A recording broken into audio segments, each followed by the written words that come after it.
Get out on the highway. You join me inside the 2021 Dodge Durango SRT Hellcat. It is the first Hellcat branded SUV, not the first Hellcat engined SUV, that goes to the Jeep Grand Cherokee Trackhawk, but the first Hellcat branded SUV. And Dodge is only going to make it for 1 year. At least this version. They'll no doubt release a red eye or a wide body or something.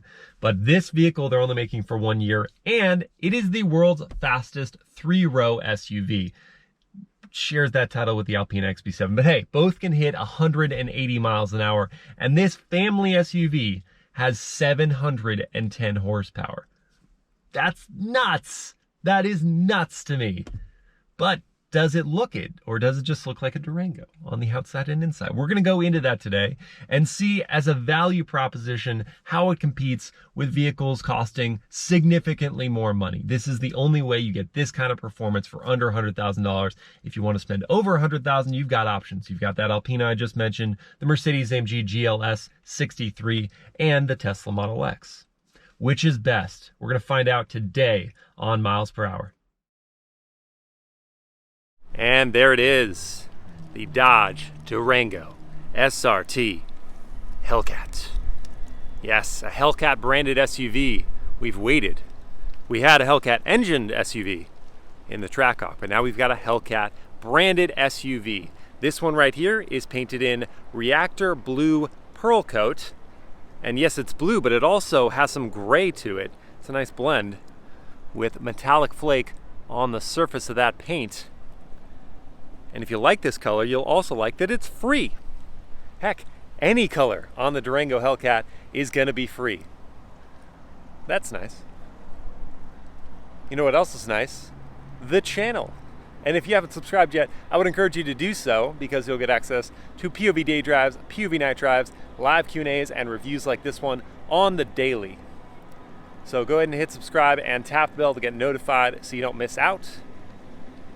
And if you've been enjoying the content and you want to support the channel, you do so simply by liking, commenting, and sharing this video. That's cool. If you want to go above and beyond, I guess that's cooler. You can become a patron, get some perks, support us, or you can get a MilesPerHr t-shirt. Any way you want to do it, we really appreciate the support, and it helps keep the car content flowing. And without further ado, black to this? No, it's blue. Back to this Durango SRT Hellcat. Telling the Hellcat apart from the SRT is going to require a keener eye. Basically, you just have to look for the Hellcat badge. Now, telling the SRT, non-Hellcat, and Hellcat from the regular Durango is going to be much easier. So up here at the front, we're going to have a lot of functional venting here, no fake stuff. So we've got a big grille wide across the nose. Then of course we have our SRT and Hellcat badging. So LED daytime running lights with a notch design top and bottom that I can't help but do this with. You see the H? H for Hellcat? Maybe? No? Just my imagination? Alright, anyway. Corner air inlets down here. Functional, bringing cool air to the front brakes and tires. Much needed cooling for the high performance driving that you will do. Then a front splitter, body color matching, subtle but adds downforce. And guys, do me a favor, leave off the yellow foam that they're going to ship these vehicles out with. Fine, if you want the trend on other FCA vehicles, fine. Just don't bring it to this one. It will make even less sense than it already does. Just a request from me personally. Front air dam, functional of course. Up top, sculpted power dome hood with a functional front scoop, bringing cold air in. Hot air is going to come out of these functional, again, heat extractors left and right. Very neat design for that hood. It is going to be the same on the regular SRT Durango as it is on the SRT Hellcat, but it's cool either way. So much menace for this front end. So much menace. Let's see if it carries over to the rest of the vehicle. Moving to the side. What do we think about these wheels? 20-inch wheels is standard.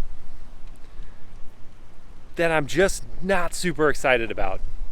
You can get them all black with the black out package that adds black trim and black badges and black wheels. I don't know if that necessarily helps. I just think the design is kind of lackluster, personally. So we've got this machined alloy finish on the outside, black gloss, interior, SRT center caps. We've got slotted for ventilation rotors, the diameter of which I won't share, JD the editor will share, for the front and rear brakes. 6-piston Brembo front calipers, 4-piston rear SRT branding on those. That's all cool. The wheels, I don't know. You tell me. What do you think of these wheels? Whichever wheel design you want, it's the same wheel design. Whether you want them black or like this. They're going to be wrapped in Pirelli P0 tires, 295 section at all 4 corners. That squared stance is important on an all-wheel drive vehicle like this. And you can choose either all seasons, as this one is equipped with, or 3-season tires for just a mild bit more of aggression. You know what I'd also like to see? All right, dude. I would also like to see more flaring for the wheel arches. This is just itty bitty bit of flaring. Come on, I want more. Maybe there is a wide body version coming. That would seem kind of ridiculous, but then again, this whole vehicle is ridiculous. And if they sell enough of them and the enthusiasm is there for this 1 year that it's on sale, maybe they'll make a wide body version or a red eye version. Red eye wide body version. Why not? Let's make things up. Hellcat badge on the side. Get you scurred. Body color matching door mirrors. Integrated door mirror turn signals. And then up here, no roof rails. So decreasing the functionality, but increasing the slick aerodynamics. And then no moonroof on this one. You can option on for like $1,300. This one doesn't have it. It's okay. Profile. What I'm noticing here, first of all, see the real bulge of the hood up there. That's cool. And then the strong crease for the front wheel arch, rear wheel arch, that crease on the side. That's cool. Definitely heavy back end.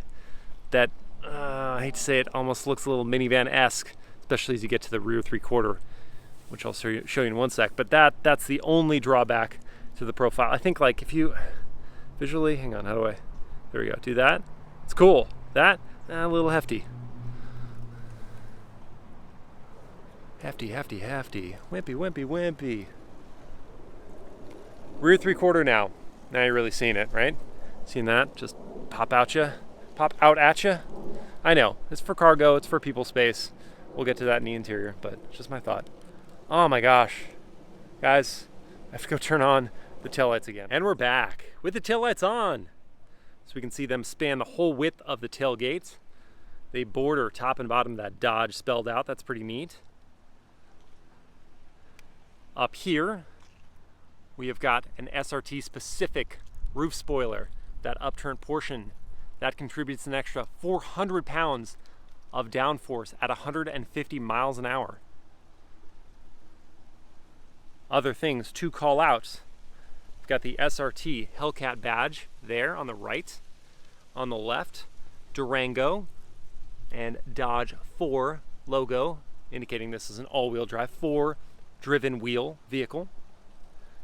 And then down below, we've got a unique diffuser with these cutouts for these oval exhausts at this angle. That's pretty neat.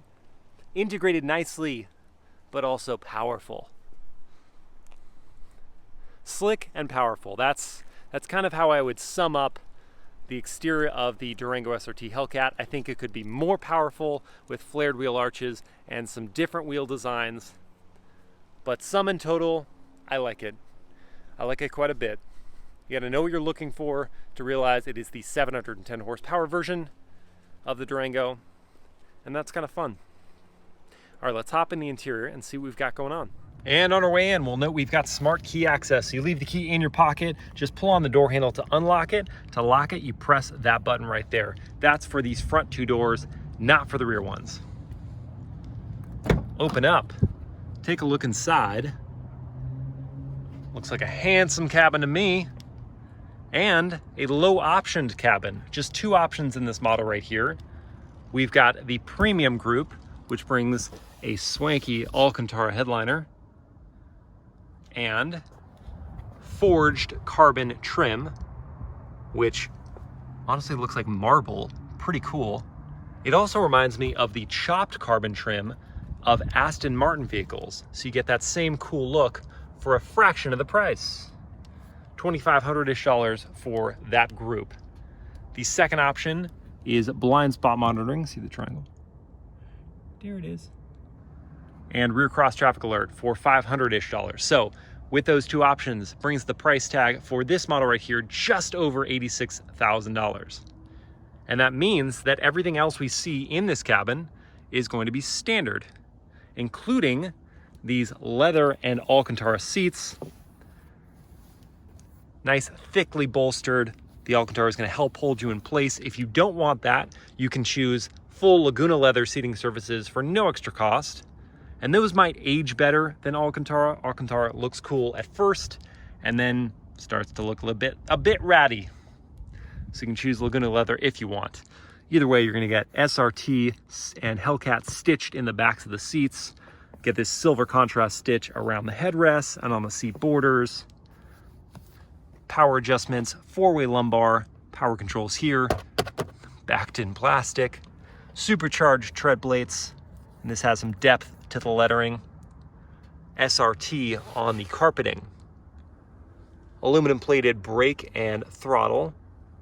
And your kick-style e-brake. That's still here. I can't believe it. What you don't have is any protection for the dead pedals. If your foot's there a lot, it's going to wear out that carpet.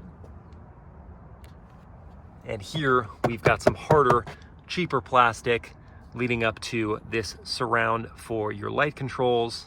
But then above that, we've got Alcantara trim with a silver contrast stitch. Maybe it's just me, but this bothers me that this goes in here and then this one starts here. I wish that was connected. But it's all right because this fake leather dashboard trim looks really nice, especially with that contrast stitch. And then looking at the door panels, there's going to be a hard line, that one right there, separating nicer materials from really cheap materials. So up here, same as on the dashboard, we have this fake leather material that feels pretty darn nice. It's a good place to rest your arm up on the sill. And then down here, we see that trim. And then below that, we have real leather for the armrest, the formal armrest, and that silver contrast stitch. That looks and feels very nice. But then like all Dodge vehicles, these switches here are super cheap. Very cheap plastic feel to them. Only auto one touch for the front two windows, not for the rear ones. Power controls for your door mirrors. This is a darker chrome surround for the plastic door handle, and then your two-position memory seats. This I kind of like the 3D effect of this tweeter right here. This one has the standard sound system. You can option on a 19-speaker Harman Kardon sound system if you so choose for about $1,000. But yeah, down here, once you get past this, all cheap, hard plastic. Don't love that. But now let's hop inside, and then we can fire it up. Press the start-stop button to the right of the steering wheel. See that Hellcat logo in the center of the instrument panel. And on the right-hand side, SRT and Alpine for your standard sound system. Zoom out here, do a quick pan of the cabin.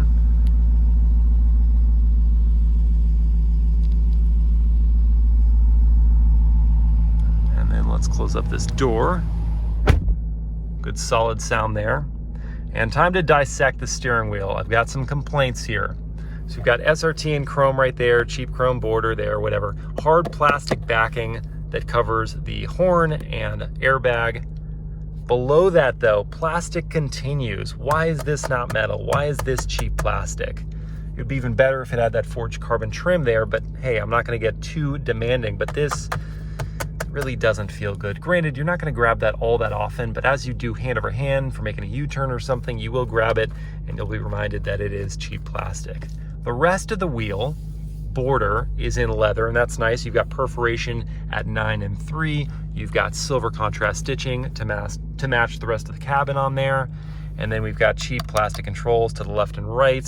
This one is going to be your cruise control. If this one had the optional technology group, then it would have adaptive cruise control with lane departure warnings and all that. This one does not have that. It's just a standard cruise control system. Over to the left, you've got your phone answering and voice commands. And then here, these controls dictate what this instrument panel is going to show. So we've got a digital tachometer right in the center, analog speedo to the left, analog oil temp, and then fuel gauge off to the right, backlit in red. Those are cool. And the instrument panel can be adjusted. So we've got right now our trip data. You go through fuel economy information, some SRT data, top speed, 0 to 60 timers, 100 mile an hour timer, stopping distances, reaction timer, 1/8 mile, 1/4 mile, braking distance, G. That's G again. That was the last G I guess we pulled.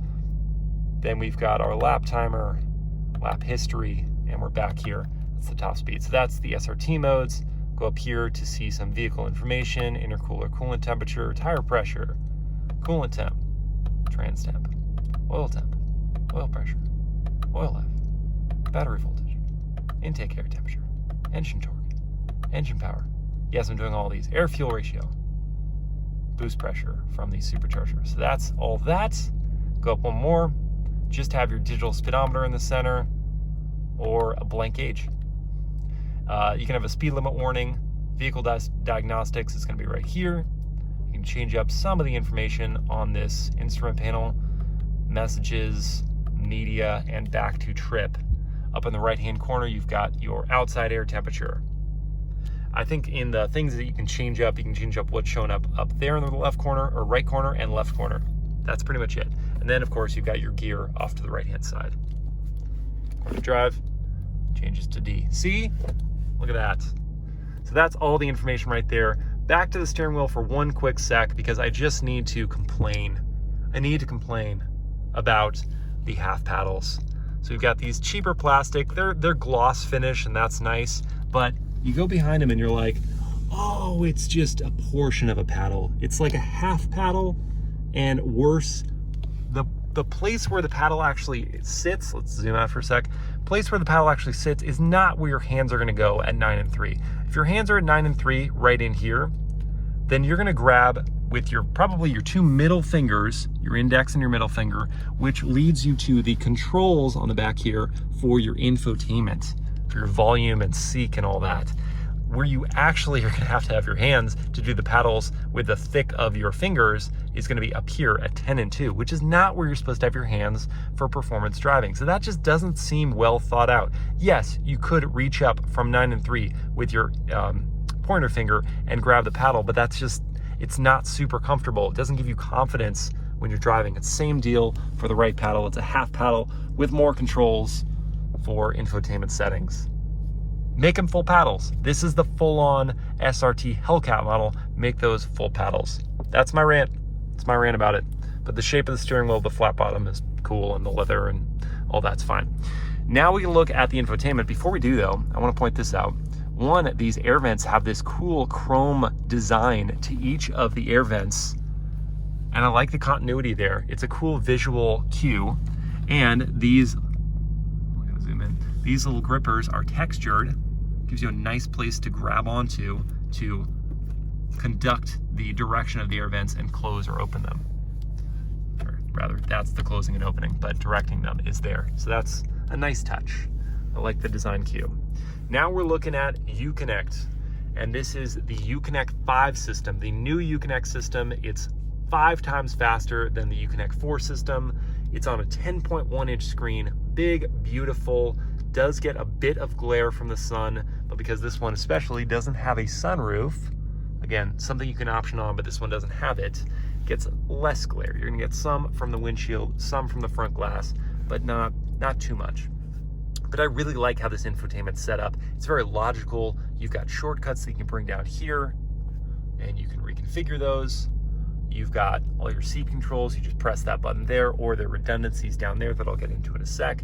This is a nice little detail. Go back to that for a sec. The Dodge logo is how you adjust. They didn't just do a black bar. They did the Dodge logo to adjust the temperature in there, and then the readout is up there.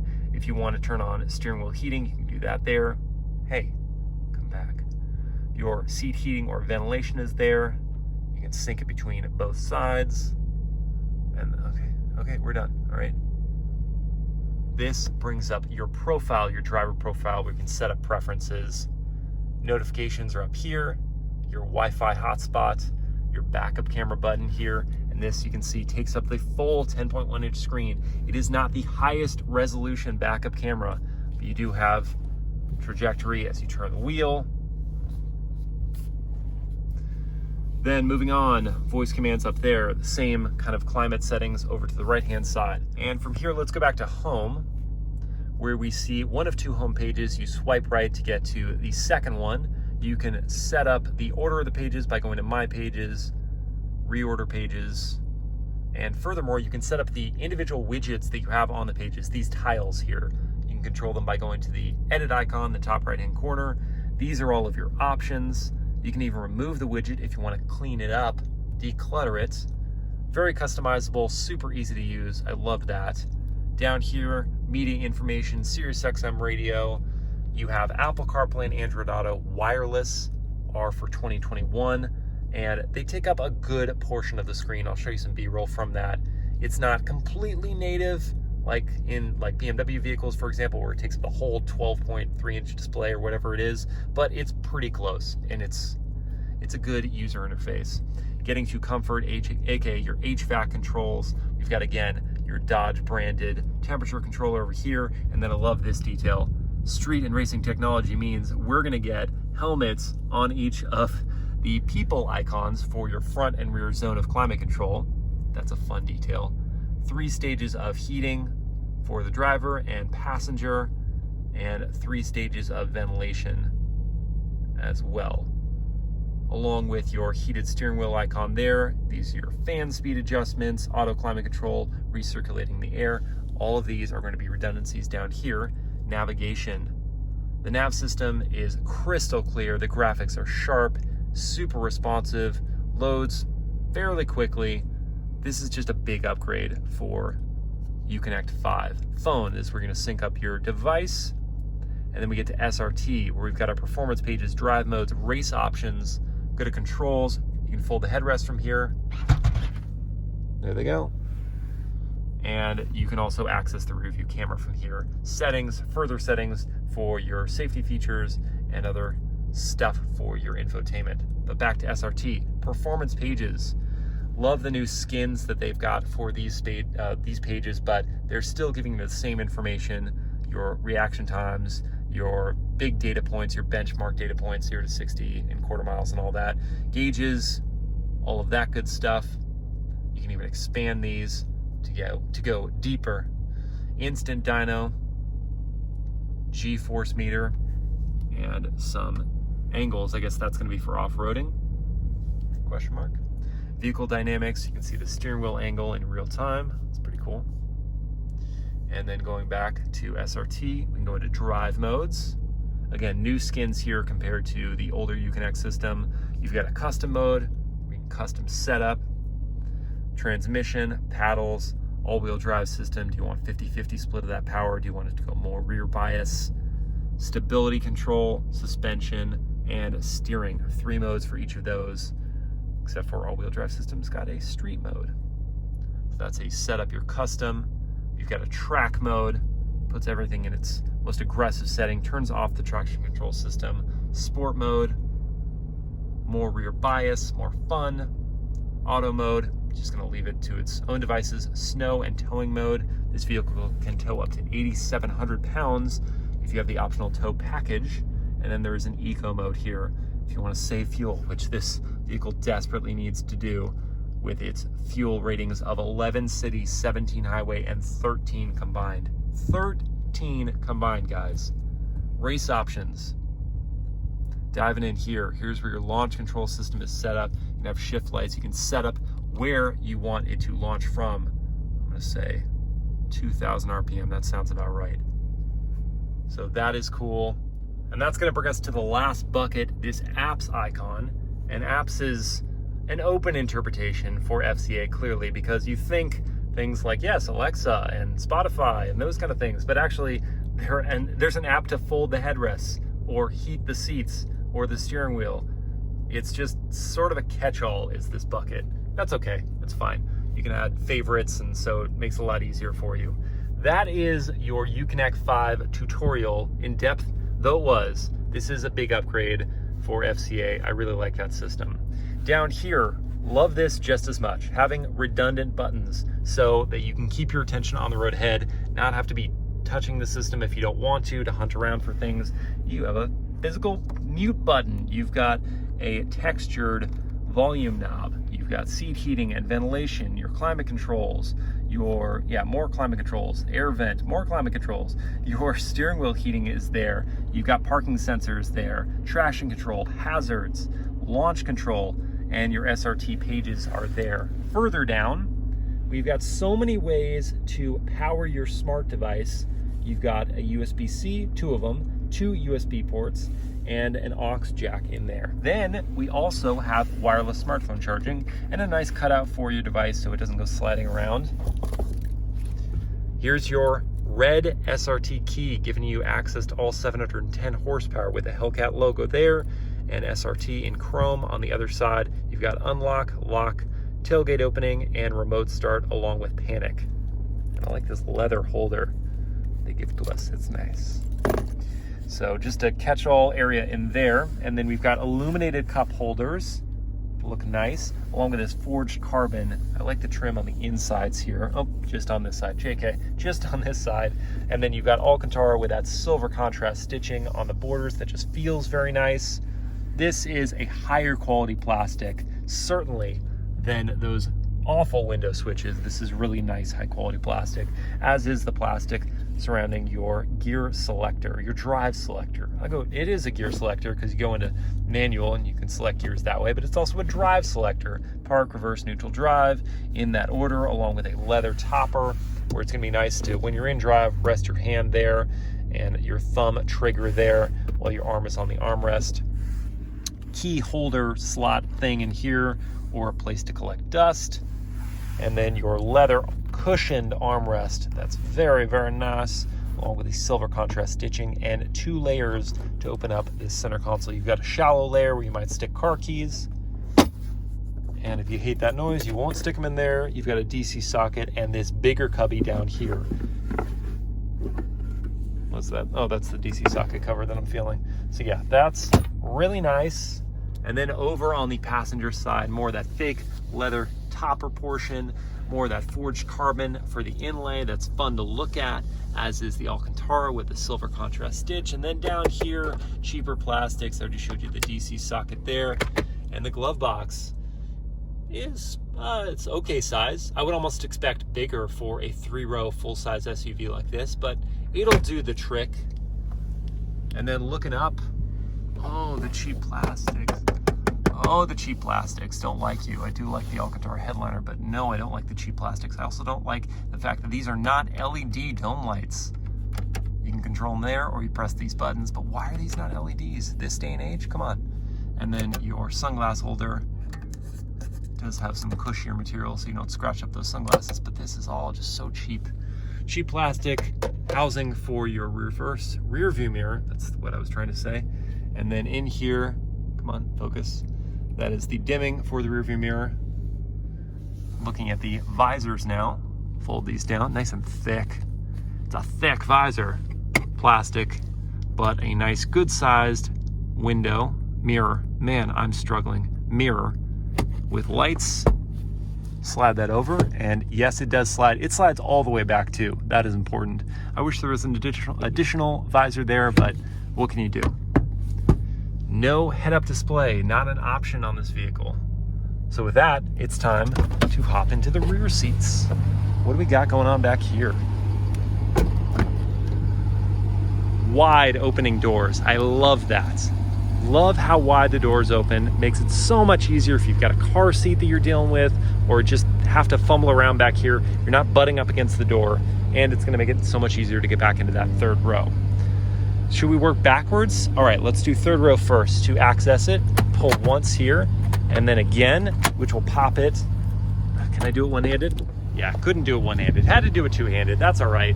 Now we've got access to that 3rd row of seats. And just like the first two rows, these are finished in that same Alcantara for the seat inserts, and then leather borders with that silver contrast stitch. They're even like bolstered, that's pretty cool, for the seat backs and the seat bottoms. Neato.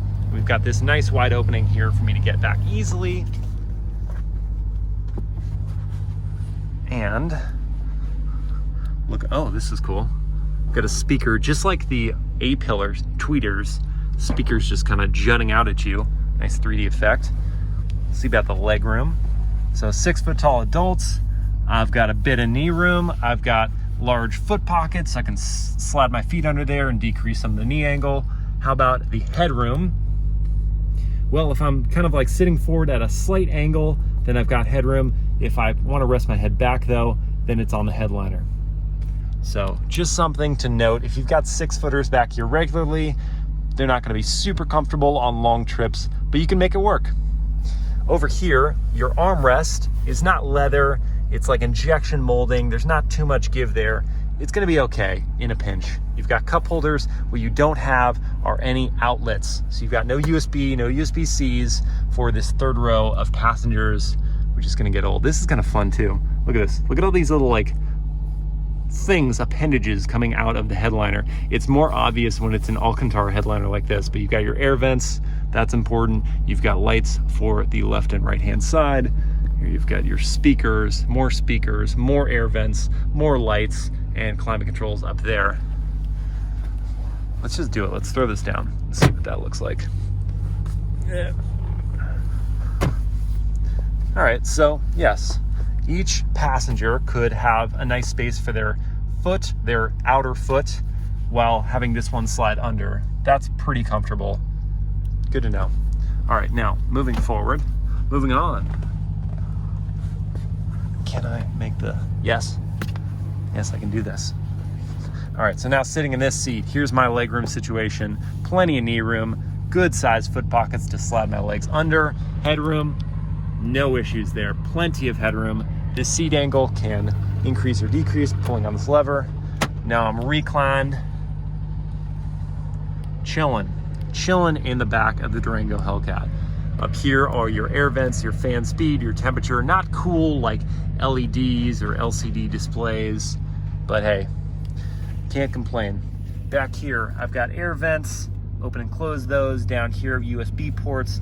I've got an AC socket, 3-prong, just heating, but hey, you got heating for that third row.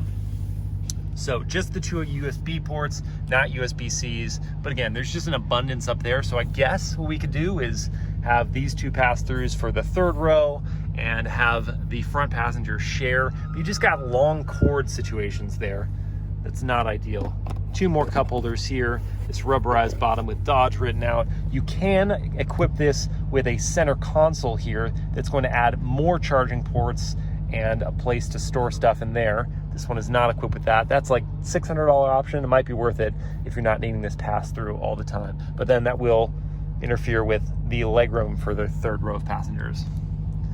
One thing this vehicle also does not have is the red seat belts. That's optional in this vehicle. And it also doesn't have the rear DVD or Blu-ray, I guess, infotainment displays that are on the backs of these front 2 seats. That's a $2,000 option. But I guess if you've got kids, you need to keep them entertained, or you've got adults who just get antsy, then you can add on those for $2K. And that's the interior. That's what that seat looks reclined next to the upright seat. And that upright position really wasn't that bad. And you also have these armrests, very important, and really nicely bolstered in that leather with some cushioning in there. That's pretty nice. Raise that up. Okay, all the way. Too much. I went too far. Let's go look at that trunk. Oh, door panels, forged carbon trim in there, that fake leather up there, real leather in here with the contrast stitch, and then transition to the hard plastics. The woeful transition. Capless filling, clutch, capless filling. More vehicles need to have capless fueling. And now we finally make it back to the trunk, where we can release by pressing the button on the inside of that handle. Take a second to come up. And now looking back here behind this third row of seating, we're gonna have 17 cubic feet of space. There's also storage under the floor. Nice big cubby there. And then another cubby to the left of that, really deep. Might put like a gallon jug of milk or water or something. Nice metal finish plate in here to protect this area. And then you've got a rubberized one here to protect your lower bumper. If you want to fold these seats down, grab the handle here, press forward. It's going to fold the headrests. Show you that. And forward. Get that flat. And now you've got 43 cubic feet of space. If we go fold these second row seats down, stay there.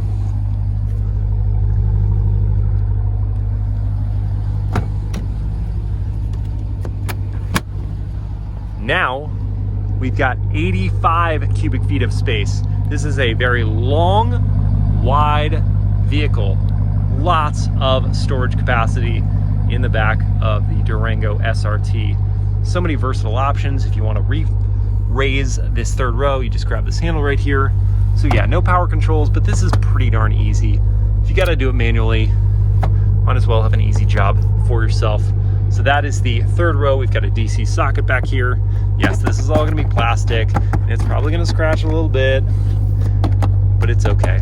And then your trunk lowering button is right here. It's going to beep at you to make sure you are off to the side.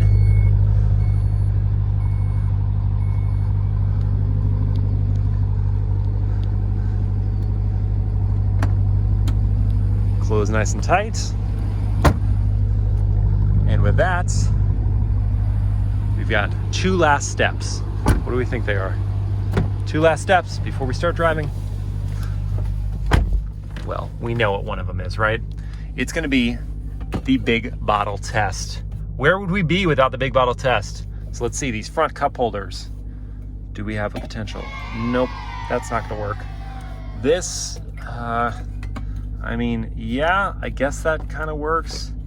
It wouldn't move around too much, but no, it could slide back. So I'm going to say no on that one. Center console.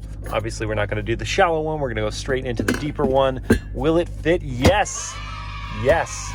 Got a spot for our big bottle in there. Door pockets, just to see if we can rack up another one. No. No, but you know what? We got one spot for our big bottle test. Glove box, need not apply. Big bottle test, pass for the Durango SRT.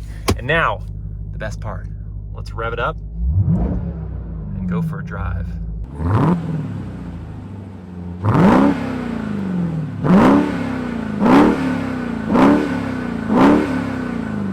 All right, guys, let's get started with launch control because we know that's what we want to see.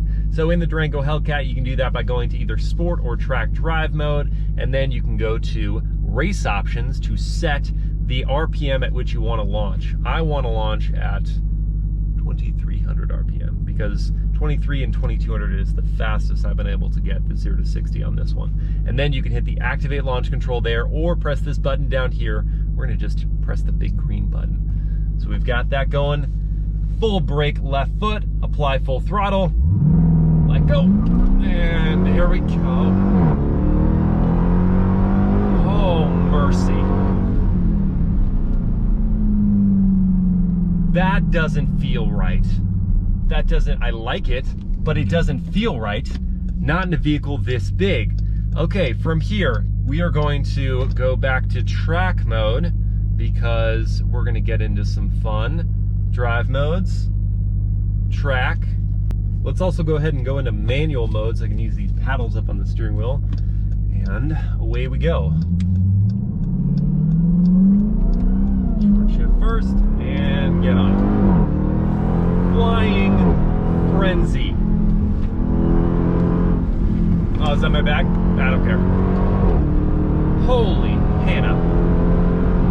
I'm just making up expressions now. What the? Quick shifts. Nice steering feel. Back going crazy.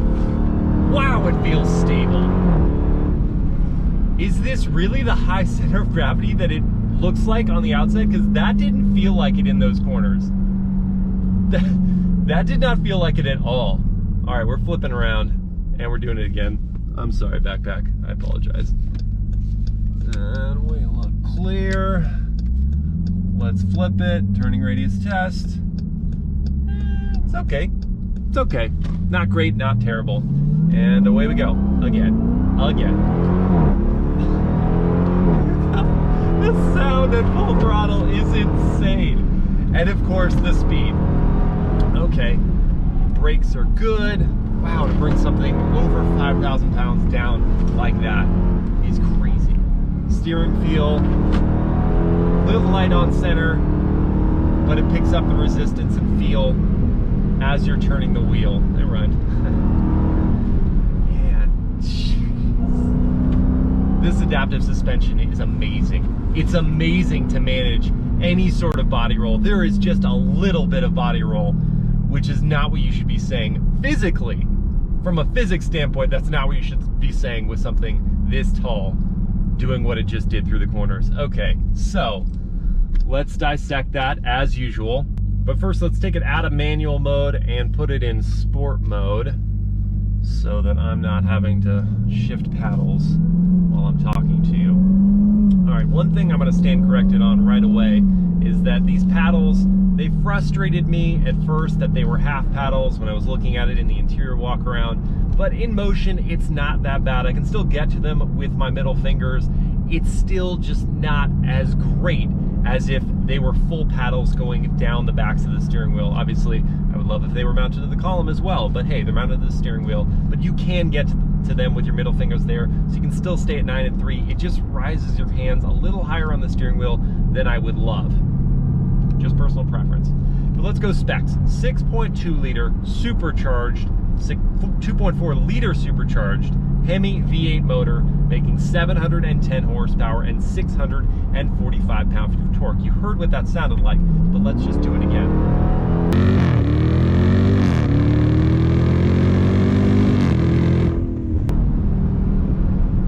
Oh, sweet heaven, the music.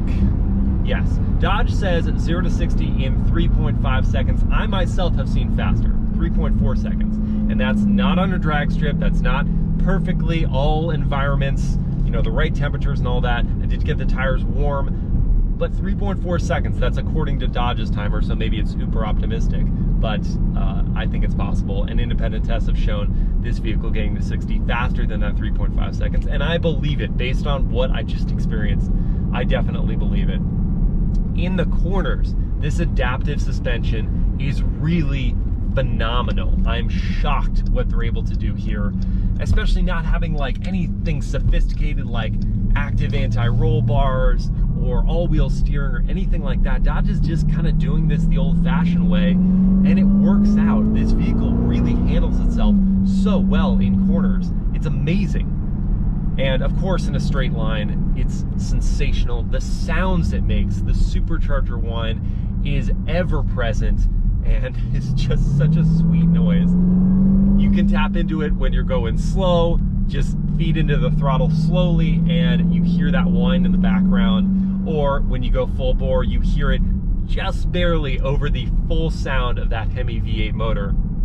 It's amazing, that combination of supercharger whine and HEMI V8 roar, and just the way this thing picks up speed is like no other SUV I've experienced except for that Trackhawk. The Trackhawk did the same thing, of course, with the same engine in terms of just blowing you away with how quickly it can get to ridiculous speeds. There are other German SUVs that I've driven, and the Tesla Model X that I'll go into in a sec. From a performance standpoint, I am very pleased with this vehicle. Dodge has done just such a great job sorting out the chassis and the suspension tuning. The brakes are great. I don't know how they will last on a track. I didn't go to the first drive of this that was on a racetrack. I sent Forrest to Forrest Auto Reviews, and he got there and it was all wet weather and they only gave him a couple laps. So you couldn't really see how the brakes stand up to long-standing high-speed performance. But, you know, on these candy roads I've been driving, they are more than capable of bringing this vehicle down from crazy speeds confidently, and that's what you want. Good initial bite and a strong pedal. Don't go too crazy with it because you are still dealing with inertia here and a lot of weight, but the brakes are up to snuff. and this transmission shifts so sweetly. The torque flight, they just keep getting better every year. Torque flight's been with Dodge FCA for a while, but the suspension or the transmission tuning just gets improved over the years, and the shifts are quick through the paddles. Leave it in auto mode and it seems to know what it's doing. Only if you go into track mode will it really give you the downshifts that you want. In sport mode, it's going to be a bit lazier, not hold the gears quite as long, want to upshift, save some fuel because this thing needs every bit of fuel it can save. 13 city, 17 highway, sorry, 11 city, even worse, 11 city, 13 highway, 17 combined. It's just awful. All right, I'm on a fun little road here, so I'm gonna kick it up. All right, I'm leaving it in sport mode, showing you what the transmission's doing in auto, sport and auto. And this is on a downhill, so really not working in this vehicle's favor. But man, it just manages the body so well. This is crazy. That's the most impressive thing to me, knowing the dimensions, the physics of this SUV and what it's not doing in a corner, which is sloshing and slopping. It's just amazing. The other stuff for the Durango SRT Hellcat is mostly good, apart from the performance. So the seats are very comfortable. They hold me in place reasonably well. If you're really getting on it, you are going to slosh out of these seats. Visibility is pretty good. There are large windows, so I have no problem seeing out of it. I do think the blind spot monitoring and rear cross traffic is worth the extra $500 or so to get that package, just so you have that confidence there. But I don't think you need the other packages. This premium package with these, with the Alcantara trim and the forged carbon inlays and the Alcantara headliner is a nice little upgrade. It brings up the wow factor of this interior to make it really handsome and comfortable on a daily basis. I do think that without a sunroof, this cabin gets very, very dark. And frustratingly so, because not only do you not have a sunroof as standard, you have to pay $1,200 for that, but the rear passengers, it's very dark back there, even with the windows that you have, because it's an all black cabin here. It just feels a little drab back there. The wind and road noise is pretty darn good. When you get up to highway speeds, you are going to hear a little of that wind noise, some road noise, but it's manageable, especially given the price point relative to the $100,000+ SUVs that I'm going to talk about in just a second. And the active safety features, we've got some things as standard like auto emergency braking, but you can add on all the other stuff with the tech package, including the adaptive cruise control and lane keeping assist. I would add those on, especially because you can't get this thing with a manual, so you wouldn't need to override those things like you do in the Challenger Hellcat, where if you get the manual, you can't get the safety features. This one, you're only getting an automatic, so get the safety features. It's really nice to have those things on a long road trip, which this thing is very well suited to. While the suspension really gets nice and firm and keeps you from rolling in corners, it can also mellow out. So let's go into auto mode right now, really just smoothing out the suspension even more when it's already pretty well nicely damped and comfortable in track mode. So the variability here with the drive modes is also good, and you've got a custom mode that you can go into as well and dial up what specific things you want. Do you want more steering feel or resistance? Do you want quicker throttle response, quicker shifts? Do you want the power split of the all-wheel drive system, more rear bias? Do you want it to be a perfect 50-50 distribution? That's all customizable in the custom mode. So that's all great. Now let's talk about the competition. First, let's mention the price on this Durango SRT Hellcat. $82,000 to start. This one has tested $86,000 with just 2 packages, and I think that's really nicely equipped as such. The competitors are much more expensive. We have the BMW, or the Alpina, I did it again, the Alpina XB7. That's going to start at $142,000. It is going to make 612 horsepower, so about 100 horsepower less than this, but the 0 to 60 time isn't too far off. 3.8 seconds, and top speed, as I told you, is tied with this Durango SRT Hellcat. Fuel economy on that one, though, is better, 17 combined. Then we've got the Mercedes-AMG GLS 63. That's going to make 603 horsepower, so more than 100 horsepower less than this. 0 to 60 with that one is even closer, though, 3.6 seconds. Top speed is 174 miles an hour. Fuel economy, like the Alpina, is 17 combined, so both beating this Durango SRT Hellcat. Then if you really care about fuel economy, there's the Tesla Model X Performance. That's going to start at $101,000. The 0 to 60 time for that is 2.6 seconds. The top speed, though, is limited to 155 miles an hour. And 89 MPH combined. if that makes any sense to you. So that's your spread. I think from a comfort and luxury standpoint, the Durango SRT Hellcat really can't hang with the Alpina and the Mercedes-AMG. I don't particularly find the Model X's cabin to be very nice at all. So I think this beats that. But the Alpina and the GLS 63 really just have nicer cabins with more features, more comforts on a daily basis. I think the suspension tuning on this is pretty darn close to that of the GLS 63. Not as good as the air suspension Alpina. Yes, the GLS 63 is also air suspension, but it's still pretty firm. This is softer than the GLS 63, yet holds itself really well in corners. The Alpina XB7 is softer, but doesn't, I don't think, contain its body as well in corners.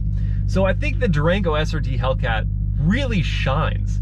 Not just like, I need to save a bunch of money, let's go get the Durango SRT Hellcat. As a value proposition, everything is here. The performance is incredible. It is worth every penny, especially considering the fact that it's only going to be made for 1 year. I love this thing.